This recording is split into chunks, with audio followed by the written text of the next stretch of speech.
रहीम अस्सलाम वालेकुम। आज 11 अगस्त बरोज़ मंगल हम बात करेंगे मरियम नवाज़ की प्रेस कॉन्फ्रेंस के हवाले से। मरियम नवाज़ जो कि आज पेश होना था, जिन्होंने नैब के सामने, मैंने आपको सारी हकीकत बताई थी कि किस तरीके से वो घर से निकली, किस तरीके से उनकी प्लानिंग थी और किस तरह उन्होंने मंसूबा साजी करते हुए नैब के ऊपर हमला किया है, नैब ऑफिस के ऊपर। और जो मीडिया ग्रुप्स ये चला रहे हैं कि नैब की तरफ से कोई हमला किया गया है, बेसिकली नैब तो उसमें पार्टी नहीं है, ये पंजाब पुलिस थी और PMLN के वर्कर्स थे, और ये वो पंजाब पुलिस है जो इनकी बनाई हुई है और जो इनके इशारों के ऊपर मॉडल टाउन के अंदर 14 मासूमों को मारने वाले हैं और 100 से ज़्यादा लोगों को ज़ख्मी करने वाले हैं। ये वो पंजाब पुलिस थी। अल्लाह का निज़ाम है, अल्लाह की लाठी बड़ी बेआवाज़ है और इंसान के ऊपर वक्त आ जाता है। आज जब उनको जूते लग रहे थे पंजाब पुलिस की तरफ से, तो आज उनको नज़र आया कि पंजाब पुलिस ज़्यादती कर रही है, लेकिन उनको उस दिन नज़र नहीं आया था जिस दिन उनकी सरपरस्ती में पंजाब पुलिस ने मासूम लोगों को गोलियां मारी थी। और कई दफ़ा ऐसे वाक़यात आपको देखने को मिलते हैं, लेकिन अब आकर इनके लिए परेशानी बनी है। आज प्रेस कॉन्फ्रेंस की है और उसके अंदर 5 झूठ बोले हैं मरियम नवाज़ ने, जो हक़ाइक़ से बिल्कुल हट कर हैं। इसके ऊपर बात करना इसलिए ज़रूरी था कि कुछ जो मीडिया चैनल्स हैं और हमारे जो लिफाफा सहाफ़ी हैं, वो सिर्फ़ और सिर्फ मरियम नवाज़ की खुशनुदी के लिए और रियासती इदारों के ख़िलाफ़ उनके ख़िलाफ़ एक माहौल बनाने के लिए ऐसी गलत बातें कर रहे हैं कि जिनका हकीकत के साथ कोई ताल्लुक़ नहीं है। बड़ी सादा सी बात है। मरियम सफदर के ख़िलाफ़ एलिगेशन ये है कि उसने 200 कनाल गैर कानूनी तौर पर अपने नाम करवाई और उसको गैर कानूनी तरीके से अपना जो उसका स्टेटस था वो रेजिडेंशियल करवाया। वो एग्रीकल्चर लैंड थी, उसको रेजिडेंशियल करवा के उसके रेट बढ़वाए और वहाँ पर रोड्स बनवाए, और ये सारे का सारा उसने किया LDA और रेवेन्यू अथॉरिटीज़ के ऊपर इन्फ्लुएंस करके। ये उसके ख़िलाफ़ एलिगेशन था। मरियम सफदर को पता है उसके पास जवाब तो है नहीं, और उसने ये सोचा था कि शायद वो कोई लीडर बन जाएगी, लेकिन मैं समझता हूँ कि आज मरियम नवाज़ ने अपनी सियासत का जनाजा निकाल दिया है।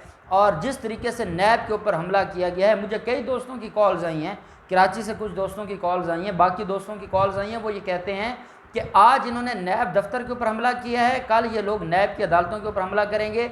ना इनके ख़िलाफ़ कोई, अगर आज इनके ख़िलाफ़ कोई कार्रवाई ना हुई और कोई बड़ी कार्रवाई सामने ना आई, तो ना इन्होंने अदालतों को छोड़ना है। ये पहले सुप्रीम कोर्ट के ऊपर हमला कर चुके हैं और ये इनका ट्रैक रिकॉर्ड है कि ये जब जिसको ये मुखालफत, इनकी मुखालफत यही है, जब ये किसी के साथ मुखालफत करते हैं तो या बंदे मरवा देते हैं या हमला कर देते हैं या पथराव करते हैं या ज़्यादती करते हैं। कितनी फुटेज हैं, ये झूठ बोलते हैं कि हमने कुछ नहीं किया। मीडिया दिखा रहा है कितनी फुटेजेस ऐसी हैं जिसमें गाड़ियां भर भर कर पत्थरों की और ईंटों की ये लेके आ रहे हैं PMLN के वर्कर्स, और ये कहते हैं कि नैब ने हमला किया है।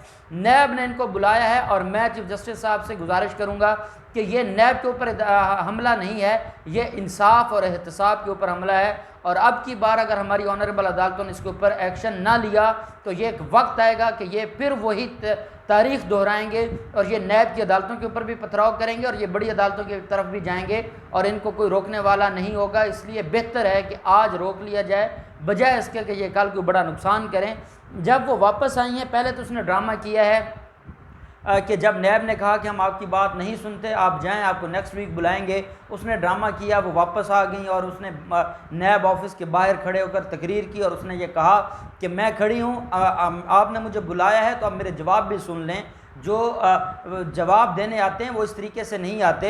ये तो वही बात है कि 100 चूहे खा के बिल्ली हज को चल पड़ी। आपको आपके अंदर आप किस चीज़ का जुलूस लेकर आ रही थी? इसी चीज़ का कि आपने करप्शन की है और करप्शन का जवाब देने के लिए आप 200-300 लोग साथ लेकर आ रही हैं। और मैं बार बार आपको कह रहा हूँ, वो आम कारकुनान नहीं थे, वो राना सनाउल्लाह के ख़ास लोग थे। आम कारकुनान इस तरीके से वहाँ पे लड़ाई नहीं करते। जिन लोगों ने वो सारा मंजर देखा है वो ये बात जानते हैं कि आम कारकुनान ऐसा काम नहीं करते।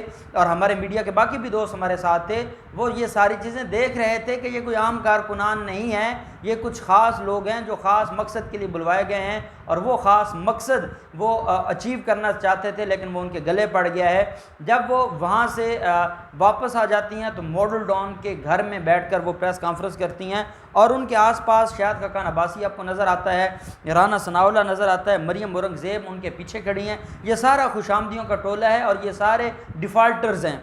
वो डिफ़ाल्टर्स के वो ख़ुद भी बड़ी डिफ़ाल्टर है और उसके आसपास भी सारे डिफ़ाल्टर्स इकट्ठे थे। उनके झुंड में बैठकर वो तकरीर कर रही थी। परवेज़ रशीद भी मौजूद था, दानियाल अज़ीज़ था, तलाल चौधरी था, शाइस्ता परवेज़ मलक थी, मोहम्मद ज़ुबैर था, मलक परवेज़ था, ख्वाजा इमरान नज़ीर, चौधरी शहबाज, गज़ाली सलीम भट्ट, फैसल खोखर, सानिया आशिक, सलमा भट्ट और शीज़ा ख्वाजा, ये सारे के सारे PMLN के लीडर्स मौजूद थे।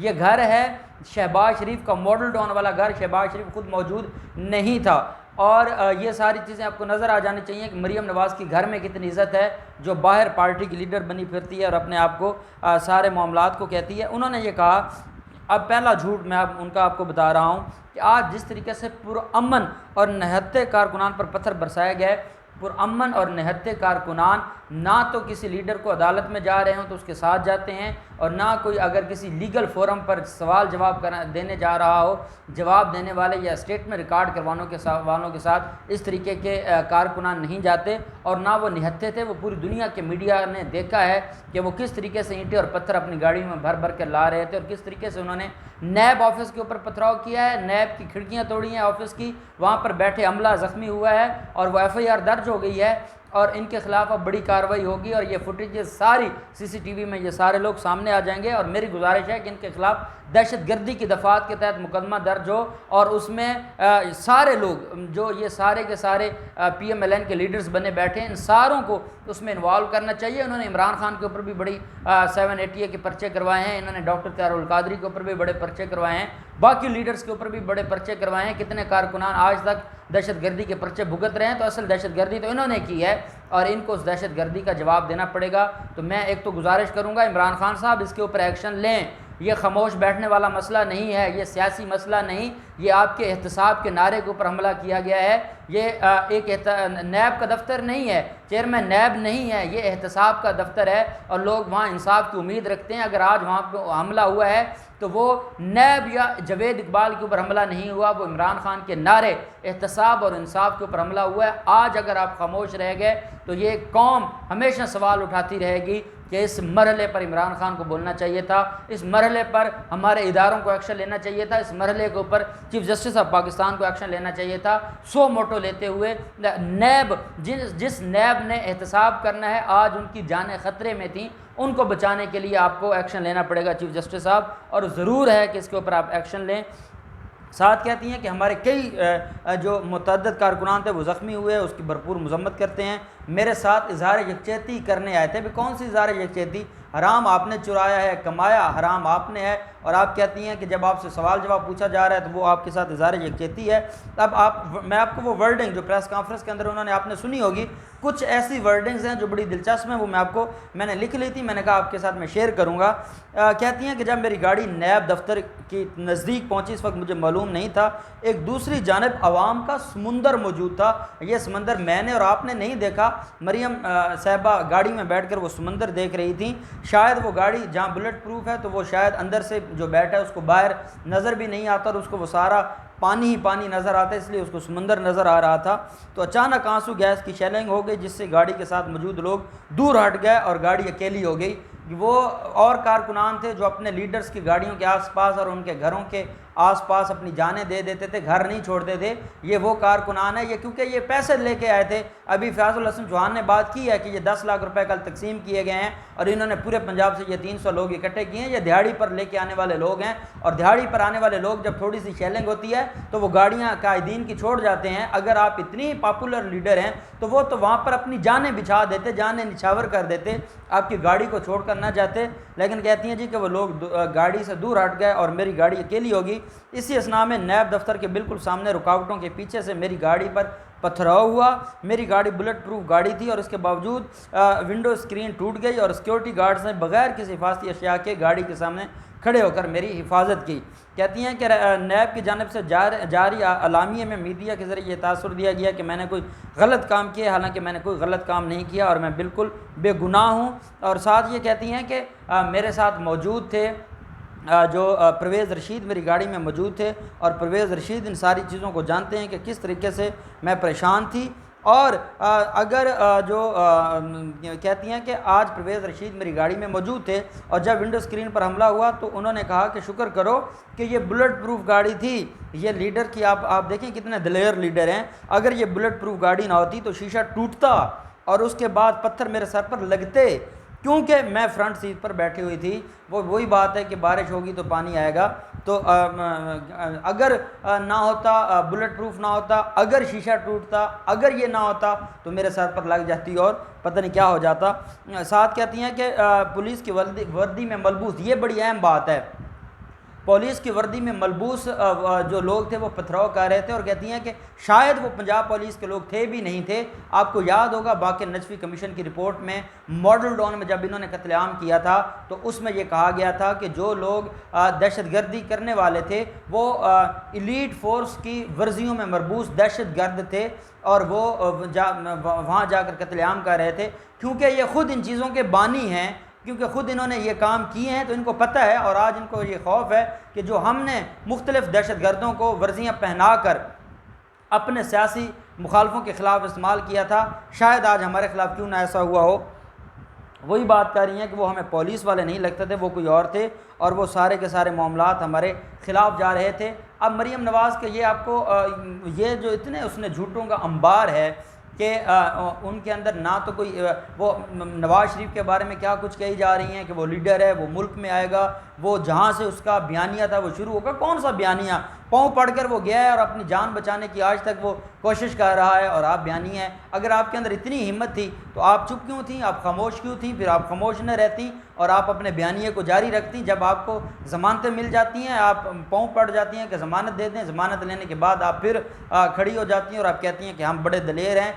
अब जो आपके ओरिजिनल कारकुनान हैं वो भी आपको छोड़ चुके हैं और जिस दिन नवाज़ शरीफ मुल्क छोड़कर गया है उस दिन आपके ओरिजिनल जो कारकुनान थे, जो वाकई आपके साथ लगे हुए थे, वो आपको छोड़ गए थे। अब ये किराए के लोग हैं या ख़ास तरह के लोग हैं जो आपके आसपास फिर रहे हैं। मौलाना फजल रहमान इसके ऊपर मजम्मत कर रहे हैं, बिलावल जरदारी मजम्मत कर रहे हैं। ये बेसिकली ये वो सारे डिफ़ॉल्टर्स हैं, ये डिफ़ॉल्टर्स का ग्रुप है जो एक दूसरे की हर गलत बात को, आज उनको जमहूरियत नज़र नहीं आई कि जमहूरी मुल्क में क्या किसी को जब कोई इदारा तलब करता है उसकी करप्शन का जवाब लेने के लिए तो वो 500 बंदा लेकर जाता है और वो वहाँ जाकर पथराव करते हैं और वहाँ जाकर दहशतगर्दी करते हैं। क्या फजल रहमान को आज जमहूरियत याद नहीं आई? बिलावल जरदारी को जमहूरियत याद नहीं आई और वो मरीम नवाज़ के गुन गा रहे हैं या उसके हक़ में बातें कर रहे हैं। तो ये सारे के सारे वो लोग हैं, ये सियासी यतीमों का एक टोला है जो अपनी मौताब मरने वाले हैं और ये इस तरह की हरकतें करके समझते हैं कि शायद वो बच जाएंगे। लेकिन अब इनको याद रखना होगा कि ये अब इतने बुरी तरह फंस गए हैं कि अब इनका निकलना मुश्किल हो गया है और ये जो इस तरह की हरकतें करेंगे ये इनके गले पड़ेंगी और ये मज़ीद दफन होंगे, इनकी सियासत दफन होगी और पाकिस्तान तरक्की करेगा और पाकिस्तान की इन लोगों से जान छूटेगी। अल्लाह पाक पाकिस्तान का हामी नासिर हो। बहुत शुक्रिया। अल्लाह हाफ़िज़। पाकिस्तान जिंदाबाद।